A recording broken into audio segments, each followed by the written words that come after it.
Most people make one critical mistake when they cut calories to lose fat. They adjust their training incorrectly. They switch to high reps to burn fat. They drop the weight on the bar. They add a bunch of cardio, and they wonder why their strength tanks, their muscle disappears, and they end up looking like a smaller, weaker version of themselves. Today, I'm showing you exactly what needs to change in your strength training during a fat loss phase and what absolutely can stay the same. You'll learn why dropping intensity could destroy your results, how to adjust training volume while keeping load heavy, and why most fat loss training advice costs you some of that muscle.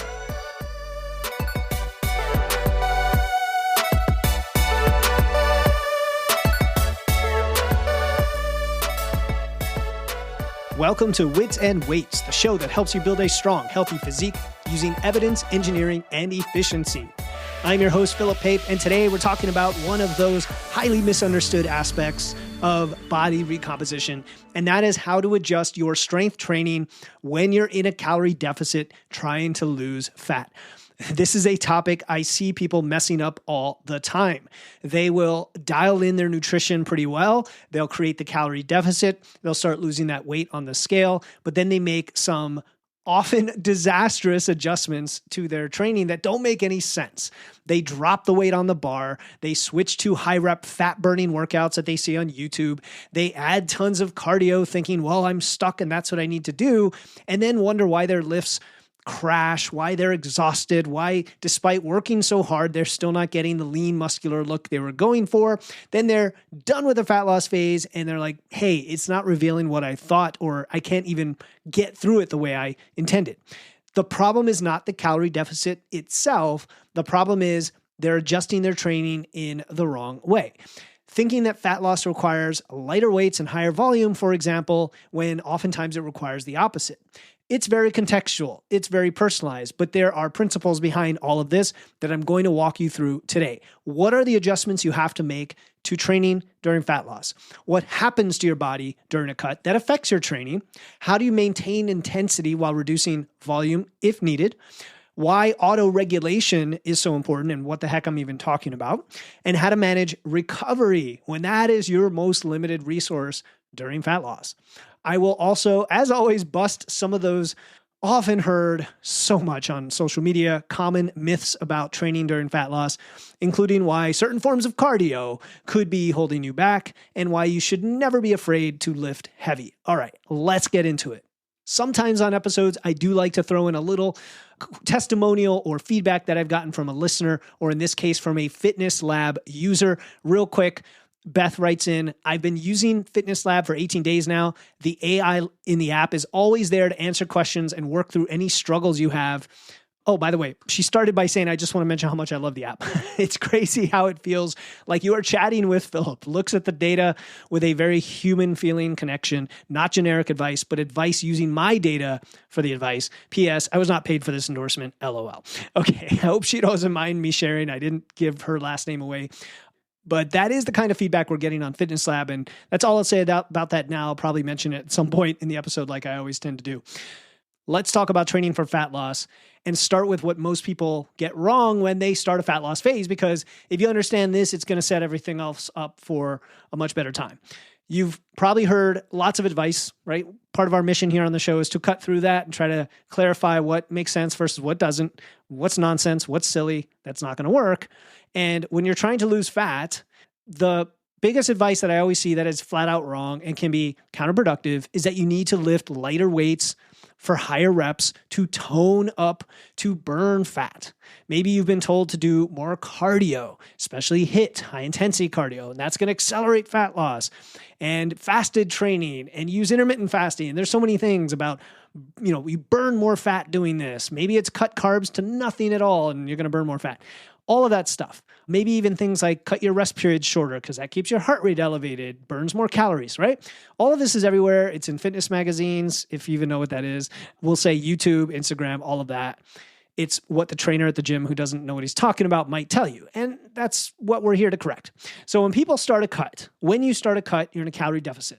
And I would say, look, if you do nothing else, doing what you're already doing when you're not in a deficit, if it's effective, might be just fine. And that's it. And that's the end of the episode. You don't even have to listen. Okay. But for a lot of us, especially as we're over 40 and we have other recovery issues at play, there are things you have to think about. So what a lot of people do is they drop the weight on the bar, the dumbbells, whatever. I say the bar colloquially, but they drop the weight because they think lighter weights with higher reps is going to help them burn more fat. So where they were doing a 5-rep program or, even like 5 to 8 or 8 to 10, now they start doing higher rep programs. Maybe they cut the rest periods down. They do more circuit training, add more HIIT, all of that kind of stuff. And many times it's a mindset of, okay, now I'm in fat loss. I've got to go harder on everything, right? I've cut the calories. Now I need to move more. It's that old mindset that doesn't work, although the logic seems at the surface level to make sense. But what happens instead is you're going to lose your strength because the main stimulus for strength is that intensity, that weight, that on the bar, right? That high level of percentage of your max. And then you're going to lose some of that muscle without the stimulus, and you're going to get more exhausted, more depleted because your mode of training is going to be more like cardio. And now you're maybe adding more cardio on top of that. And so the irony is that trying to burn fat this way is going to just backfire in all the ways we don't want to backfire. You're going to look worse when you're done. You're going to maybe even plateau with your weight loss because of all the stress that's now causing your metabolism to adapt even further. You lose muscle, right? Our goal during fat loss when we're in a calorie deficit is we want to lose weight, sure, but we want to do it all from fat. We don't want to lose muscle.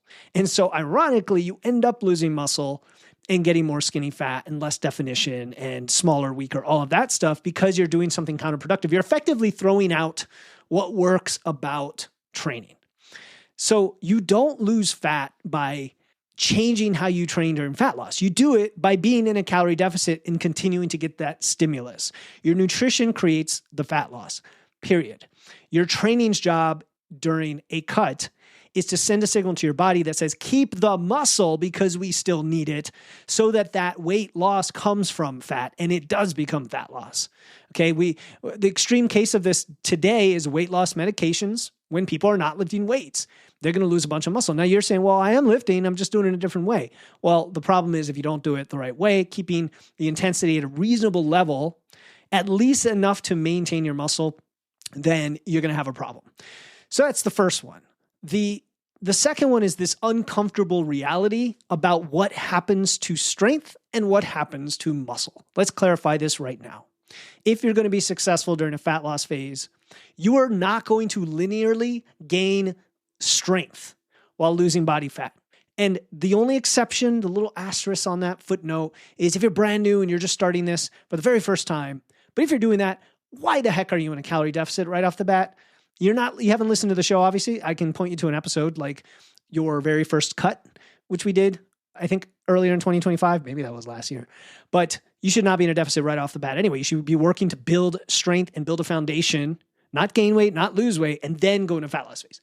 Anyway, enough of that rant. My point is, your goal isn't to gain PRs and gain strength in absolute terms while losing body weight. And I know that's not what you want to hear, because you want body recomp, don't you? But being in a big deficit to lose fat, that's not the goal. And if you understand that reality, it separates the people who do this successfully, lose fat, build muscle, from those who don't. So when you're in a calorie deficit, several things are happening that affect your training performance. Your energy availability is, of course, lower because, well, you're eating less. Your recovery is compromised because your body has fewer resources to repair tissue. Your glycogen stores are depleted because you're not eating as much and you're probably not eating nearly as many carbs. And that affects your ability to produce the force on those, in those lifting sessions. And if you're losing body weight, your leverages literally change, which can make the same weights feel heavier, and you're just lighter. You're lighter. You don't have as much cross-sectional area to produce the force that you did before. And of course, we're trying to get lighter. So that's okay. That's a trade-off that we make. Now, my coach, Andy Baker, fantastic strength coach, has been on the show at least, 3 times. He talks about this all the time, that lighter lifters lose more strength when cutting than heavier lifters. That's kind of a side tangent on this that's important to understand. And if you think about the physics of it, it makes sense. A 150-pound person who loses 10 pounds is losing a bigger percentage of their body weight than a 220-pound person who loses the same 10 pounds. And oftentimes the amounts of weight loss are kind of similar, even when the person's baseline weight is quite different between two different people. And that's where we get these discrepancies. So what's the goal during fat loss? It is not to PR your strength. Your goal is to preserve your muscle. That's a different thing. It's a different goal. So when we accept that, we can then accept that absolute strength will probably dip during a cut, and that's normal, but relative strength may actually increase. What do I mean by that? If you're squatting 225 for reps at 180 pounds body weight, and then you cut to 165 while maintaining 225, well, what just happened? What just happened? Your strength relative to your body weight went up, even though the absolute number didn't change. And this could be a mental challenge to grasp because it feels like we're regressing or we're only holding when in fact we're getting relatively stronger, but it's because we're losing body weight. So the real win during a cut is maintaining your muscle mass. You're going to look dramatically better when you do that. That's the goal. That's the body comp goal. You'll be leaner, you'll be more defined, you'll have kept the hard-earned muscle you built during your building phases. Exactly what bodybuilders are trying to do all the time. They're trying to spend an off-season training super hard, eating a ton of food, building, improving, and then they want to efficiently cut that off. Efficiently and quickly, but not so quickly that they lose muscle and reveal all that hard-earned muscle. And that's why I tell people to think of a fat loss phase as a maintenance phase for muscle. You're not trying to grow. You're trying to hold on to what you have while your nutrition handles the fat loss. And that changes how you train. We're going to get into that now. And one of the ways it changes how you train is that it takes a lot less volume to maintain muscle. So you don't have to worry as much about the volume if you don't have the recovery for it. All right. So let's, if you take nothing else from this episode, remember this. During fat loss, try to keep your intensity high while reducing your volume. That is, I'll say, almost a universal principle that works for almost everybody. And that's the way I'm going to put it because nothing is absolute, right? If we're going to be nuanced about things. This is the opposite of what most people do. A lot of people keep volume the same or they increase it thinking more training, more fat loss. And then they're exhausted, their lifts crash, they lose muscle. No, we don't want to do that. The research is clear on this. Training intensity of about 75 to 85% of your 1 rep max maintains muscle beautifully during a deficit. Right? You don't need high volume to maintain muscle. High volumes have diminishing returns because your recovery capacity is limited. Why is that? Well, volume is total number of hard sets per muscle group per week. And during a building phase, you might do upwards of 15 to even 20. I mean, that's really the high end, but I'll say 10 to 15 hard sets per muscle group per week. During a cut, I would just drop that to about 10 to 12, maybe even below 10 for some muscle groups. Because again, we're thinking in terms of maintaining here and balancing the stimulus to fatigue, given we have limited recovery. So the key is keeping the weight on the bar heavy. Again, when I say weight on the bar, I just mean whatever weight you're pushing for whatever reps, for whatever machine or implement you're using. Okay. I love barbells. I'm using that predominantly, but there's obviously a bunch of other things. And it also means training close to failure. That never changes. That's a principle. And therefore, you're sending the signal to your body that it needs this muscle. High intensity, and intensity means percentage of your 1 rep max. It means weight on the bar. It doesn't mean sweating and volume. When we say intensity, we mean load here. It tells your body this muscle is still necessary.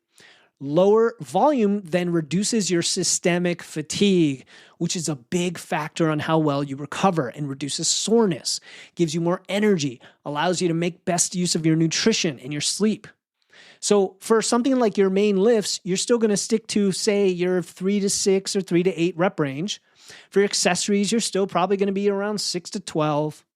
But maybe you're doing fewer sets. Maybe. Not always. Interestingly, there are some really effective fat loss programs that I've run that use a set-based progression where you're increasing sets, but you're not increasing the load and you're just keeping the load reasonably high the whole time. You know, anywhere from roughly 70 to 90% of your max-ish. Maybe as low as 65%, but you're still in that regime. So a lot of people struggle mentally when it comes to this because more feels productive. But during a cut, more is often counterproductive. And in fact, more is often counterproductive no matter what. One of the biggest, I guess, counterintuitive things about this, about fitness. So your margin of error for overreach, overtraining, overreaching shrinks in a deficit. Now, I'm not worried about any of you really overtraining in the classic sense, because most of you are just not training hard enough, but you might be overtraining in the quantity and fatigue sense, if that makes sense, right? And then it just smashes you and then it's counterproductive. So during a building phase, for example, you might be hitting a lift twice or 3 times a week, say 4, 5, 6 working sets per session if we're doing like accessories in there, plus the main lift, let's say, and it comes out to 12 sets a week. During a cut, you might drop sets, or you might drop frequency, or you might not and just maintain, but you don't get more volume than that. If anything, you might drop it. And so your overall volume for all your lifts across all sessions might be the same or less, generally. You're generally not going to increase it, is my point. And you're always training within 1 to 3 reps shy of failure. Classic mechanical tension principle that we care about for progressive overload. Understanding you're not going to keep increasing your strength linearly here. That's what gets confusing to people. So that brings us to the next topic. See, I'm segueing naturally from one to the next. The next topic is auto-regulation. Auto-regulation. During a building phase, so when you're not in a deficit, you can get away with pushing through when you're tired and hitting the reps you're trying to hit because you have other reserves usually from your food, for example. Or even just the fact that you've been eating means you can slack off in other areas and still have enough recovery capacity. Maybe, hopefully. But during a cut, you definitely do not, for the most part. If you're in a reasonable cut, if you're in a very, very, very light cut or you're aiming for body recomp, that changes the game a little bit. But let's just assume a normal cut where you're cutting, say, 500 calories a day. And this is where auto-regulation becomes really helpful. Auto-regulation means you're going to adjust your training. You're going to regulate your training based on how you feel and perform on any given day. That's the auto part. Auto, not meaning automatic, but auto as in it happens based on you on that day, right? I'm not very good at explaining the word itself, but it's adjusting your training based on how you feel, perform, rather than sticking to the exact, we'll say, loads and volumes. And this is where having your program set up in a way that just naturally uses auto-regulation so you don't have to think about it is helpful. Now, a lot of people will say, okay, that means RPE or RIR, rate of perceived exertion or reps in reserve. I actually prefer just using rep ranges for this. Like for me, auto-regulation comes from rep ranges. It can also, though, come from, let's say, testing a 1RM and using a back off from that, for example, where the 1RM, the 1 rep max, is that day's 1 rep max, not an all-time 1 rep max. And this is the way to tell on that day, where am I? Another way to do this is use an AMRAP, as many reps as possible on a final set, so that the next session you know what you're capable of. That is a little trickier and more advanced, so I'm not going to get into it too much. But for the most part, if you're using a rep range instead of sets across, so instead of 3 sets of 5, it might be 3 sets of 4 to 6. And that way you have a little bit of flexibility in there. And I would also say on your second and third sets, if you need to drop the weight to stay in the rep range, go ahead and do it. That because of the auto-regulation, right? Because you feel you need to do that. And you'll become more and more experienced with this over time. This is not an excuse to back off and not train heavy and hard. You still want to get within 1 to 3 reps shy of failure.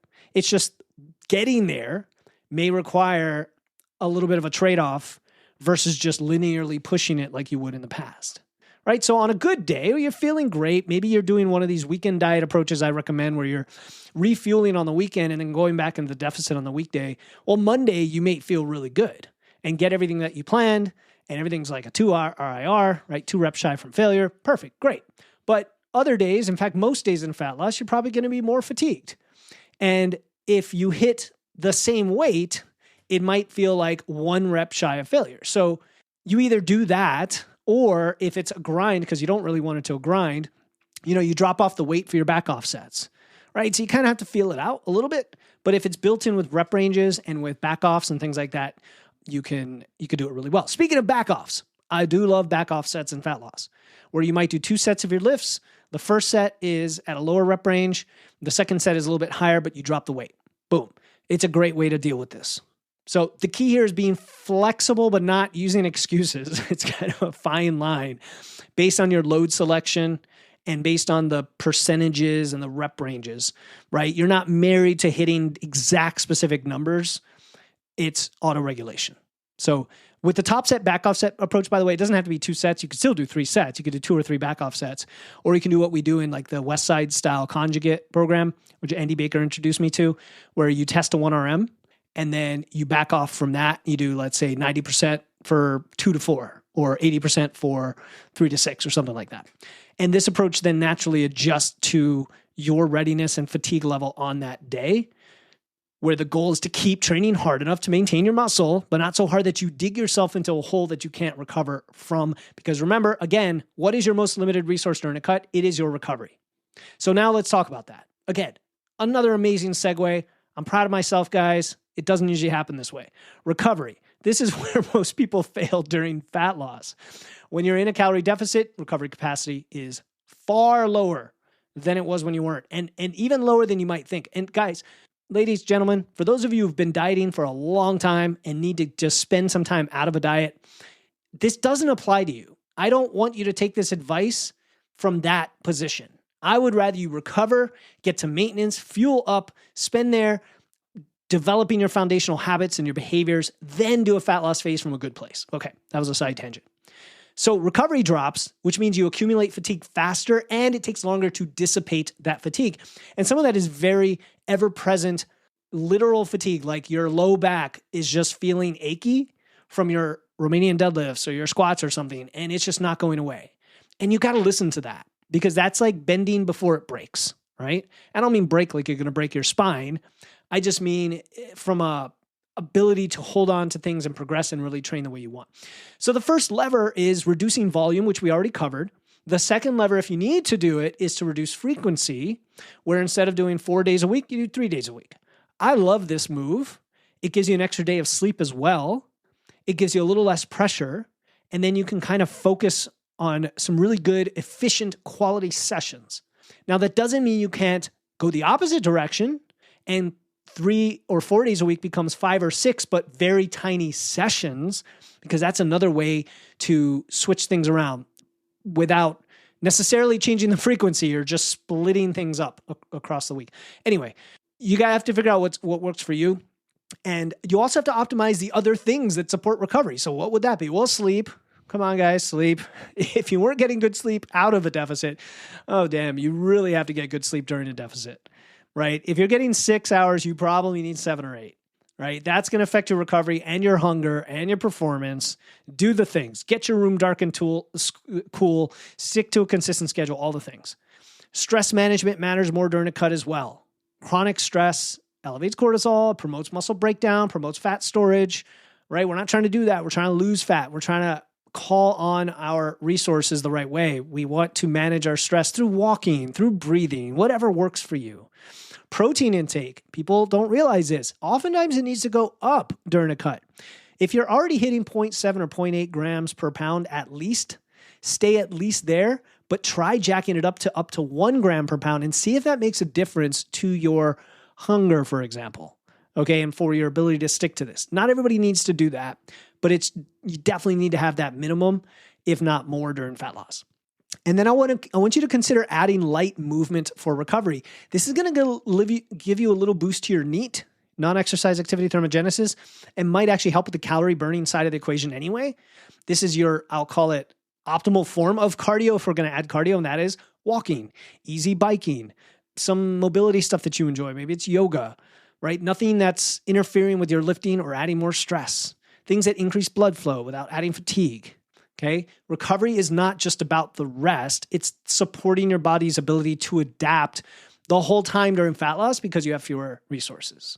Now, speaking of managing all these variables, because I know it sounds a little overwhelming when you're during a cut. And that's why people struggle with this sometimes. But if you're ready to do this, then do it the right way. So I want to tell you about something that can make this entire process dramatically easier. Some of you know, and if you don't, I'm telling you now, I've been working on an AI-powered coaching app called Fitness Lab, designed specifically to help with situations like this.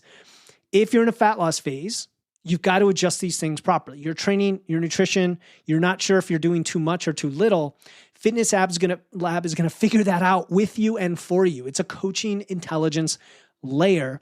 You tell it what you're trying to do as you go because it prompts you. It has conversations with you. There's a chat feature. And It knows what phase you're in, and it will help you make those smart decisions to pivot and to adjust to your training. Not make excuses, not back off. It still does a great job of prodding you in a good way to keep you accountable, but it looks at your biofeedback and your sleep and your stress. And by the time this episode comes out, we should have the Apple Health integration turned on, which levels it up even further. And by the way, we're coming out on Android as well. So again, depends on when this episode comes out, when this stuff is available, but the app is already out and it's incredible. The feedback we're getting about how helpful it's been. It's like having a coach in your pocket. Some people say it's like having Philip in your pocket. I hope that's not a terrible thing. If you like the podcast, it sounds weird to me, but it is what it is, right?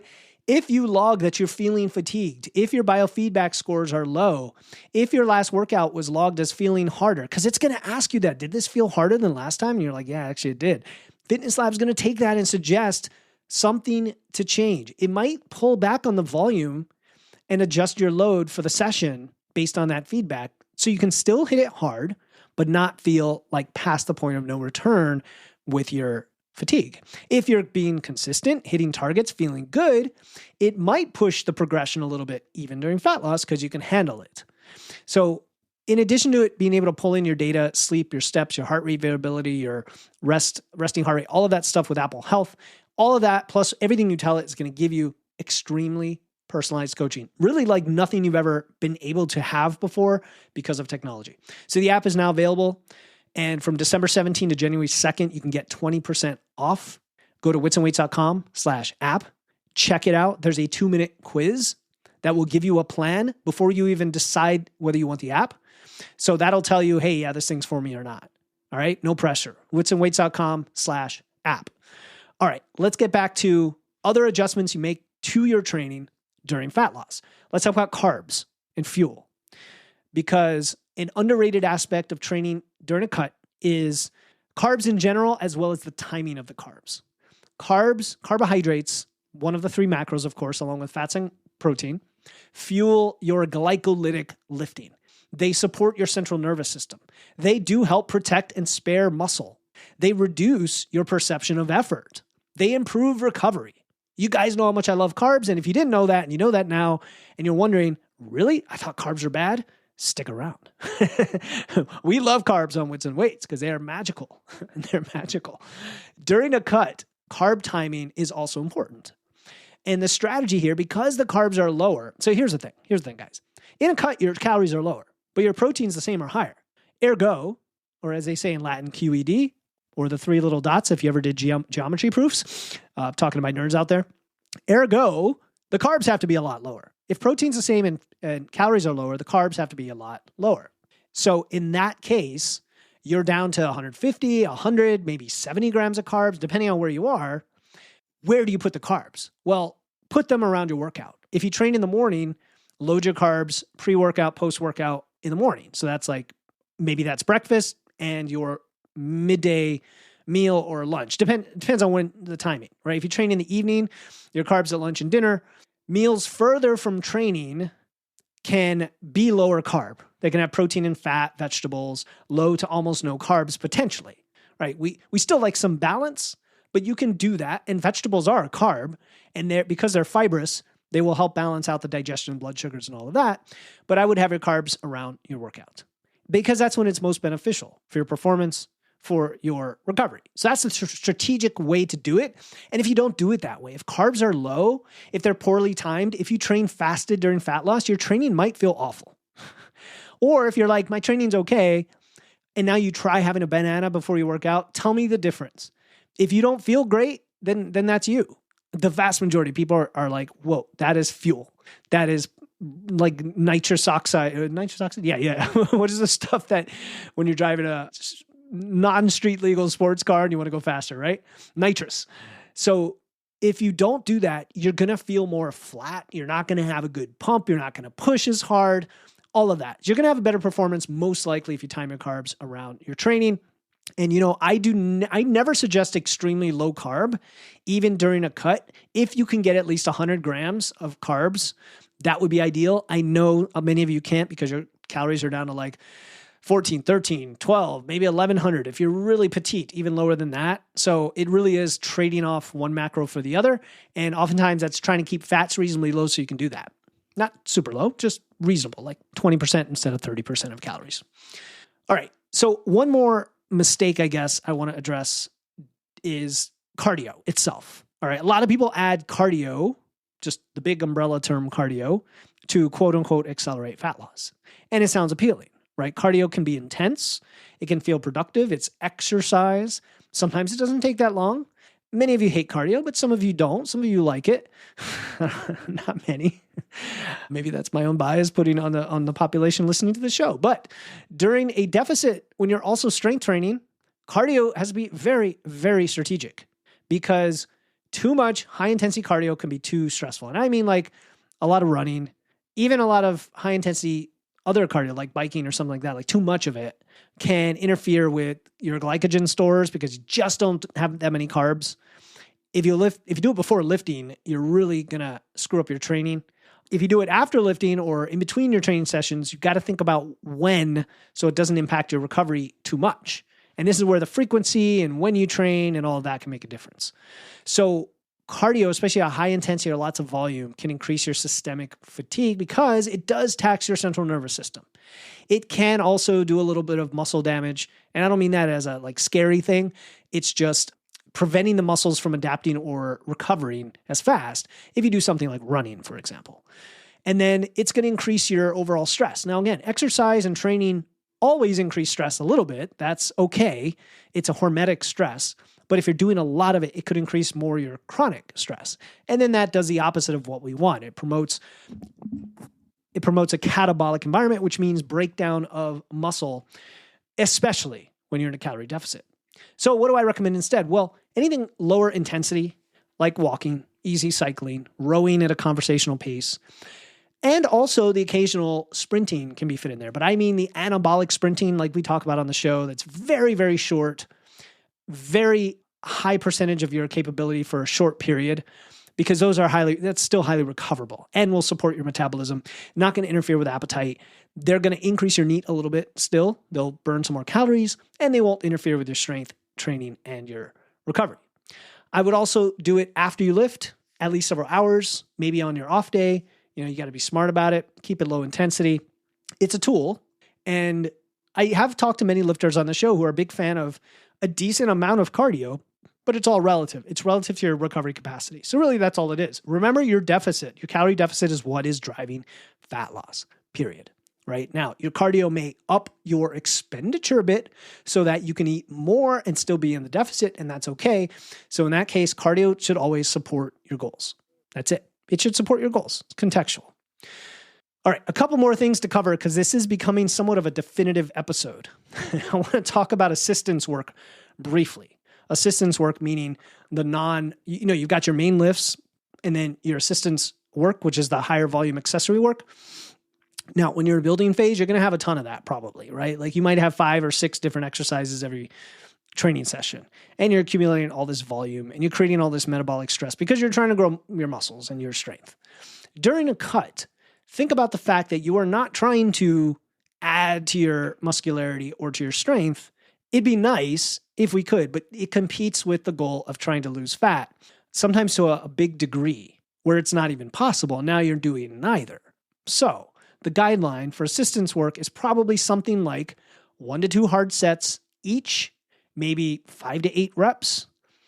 Make sure you're rotating movements over time. I don't mean every session, but you're going through training blocks, let's say, so you don't have repetitive stress, depending on how stressful the lift is. And that's it. It's probably not the time to be experimenting with lots of drop sets and supersets and pump work and finishers and all that, because it's just not going to have the payoff. It's just not going to have the payoff. Now, some people might disagree with me. There's some really great lifters out there who might say, no, it's okay to do all this stuff. I'm not saying it's not okay. I'm saying you have to pick and choose based on what your goal is. It's less important than your main lifts, in my opinion. During a cut, recovery is limited. Dedicate your resources to the lifts that matter most. Keep the squat patterns, the deadlifts, the pressing, the pulling in place. Keep those patterns in place. Maintain all those big muscles with efficient movements that take less time, and then use the isolation work to just fill in the gaps. You also have to think about joint health, avoiding injury. When you're fatigued, you might not be lifting as carefully or with as much focus. All of that comes into play as well when it comes to these things. And that leads to the next thing, which is exercise selection. I would stick with what you know during fat loss. I would say fat loss is not the time to introduce a whole bunch of new exercises and learn a whole bunch of new movement patterns, because you may not, remember I mentioned before, your leverages are different, your body's changing. Like, it may not actually pay off to even learn certain things in this time because it's not going to feel the same when you're eating more again. So I would stick with things you're proficient at, where you have good form and know how to load. That doesn't mean you can't switch them around, right? Over cycles, even if you haven't, it doesn't have to be the same thing you were just doing, but it's something that you already have some neuromuscular knowledge of. And of course, that should include all the basic movement patterns we've been talking about, squats and deads and presses and pulls and all that. And then some simple accessories. Don't start learning Olympic lifts during a cut, for example, if you've never done that before. That's all I'm talking about, okay? It's stressful to do that. It's mentally and physically stressful, requires more focus, requires more practice sets, more warm-up, more volume, and then that could increase your injury risk. Maybe I'm being too cautious here. Let me know. Do you experience trainers and coaches out there? If I'm full of it, let me know. But this is my observation. I think a fat loss phase should be very targeted at what you're trying to accomplish. And in my opinion, when you do that, it doesn't have to be as long because you're doing it efficiently, and then you get through it in, say, 8 weeks instead of 12 or 16. Now, I mentioned joint stress briefly. I do want to mention this because if certain movements start bothering your joints during a cut, which can happen because recovery is compromised, it's okay to modify the movement. Switch to a high bar or safety bar instead of a low bar. Use different grips, different widths, different potentially ranges of motion, depends on what we're talking about. I would say fat loss phases should be kind of boring from an exercise selection standpoint, where you're not trying to be creative. And if you're chasing programs that are like fat loss programs, that's a red flag for me, to be honest. All right, let's quickly talk about the psychological side of training during a cut. Just be realistic here, just like with the diet side of things. It's not going to feel as good as during a building phase. You're just going to feel kind of flatter.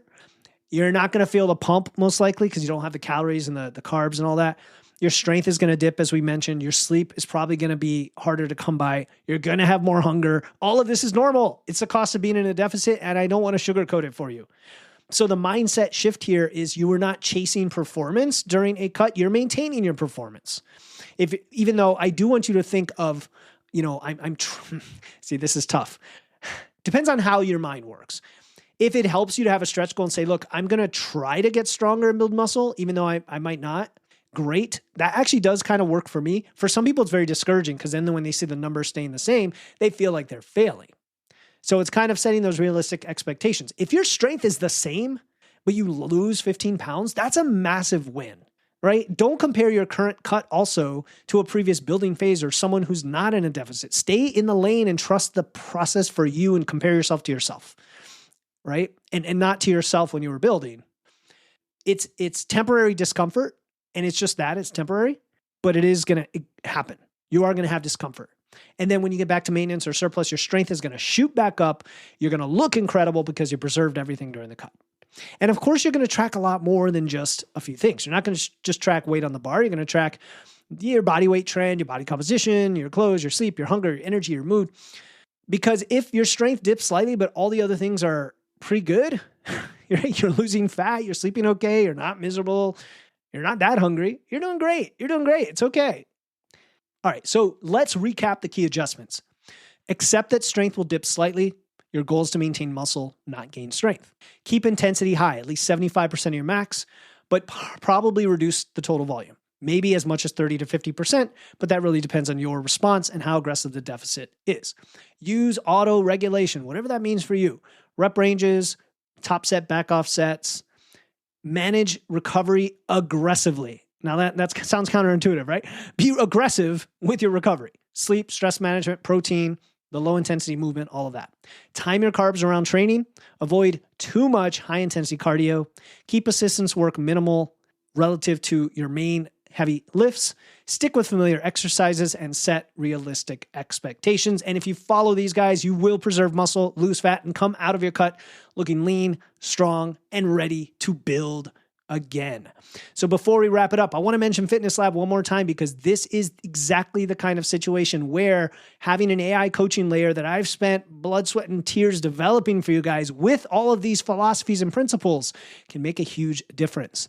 When you are managing a fat loss phase, things are stressful. You're juggling a deficit, your training, your biofeedback, your recovery, your macros, all that stuff, and it can feel overwhelming.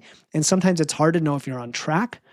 That is why I developed Fitness Lab. It helps you make those decisions with confidence. It kind of takes the stress off of you. It does a lot of that thinking for you. It takes some of the emotional stress even. I know it's a machine, but until you try it, don't knock it. Try it, and you've got to give it a little bit of time. You got to give it at least, a few weeks so that it starts to learn from you, because it's going to take your data and your progress and how you're feeling and tell you what to do next. It's going to suggest it, and you can chat with it. It's now available on iPhone and Android, integrates with Apple Health, and you get 20% off from December 17th through January 2nd. Go to witsandweights.com/app just to learn about it. Take a 2-minute quiz so you can see if it's right for you. You don't even have to buy the app until you decide it's right for you. witsandweights.com/app. All right, that is it for today's episode. I hope this gave you a clear framework for how to adjust your strength training during fat loss so you can preserve every bit of muscle built. Until next time, keep using your wits, lifting those weights, and remember to always train with intention. I'll talk to you next time here on the Wits and Weights podcast.